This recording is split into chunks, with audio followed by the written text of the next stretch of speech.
Hello বন্ধুরা, আজকে অনেকটা লেট হয়ে গেল কারণ বরমশাই ডিউটিতে চলে গেল।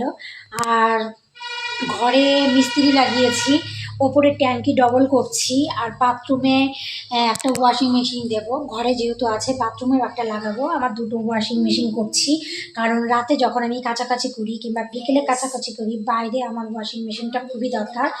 তাই এখন বাথরুমে লাগাচ্ছি। আর এখন খেতে বসে পড়েছি। বরমশাই রেখে গেছে 2 কিলো কাতলা মাছ আর রুই মাছ 1 কিলো, মাছের তেল সব ফ্রিজে স্টোর করে রেখে গেছে। শুধু মাংসটা কিনে আনতে বলেছে।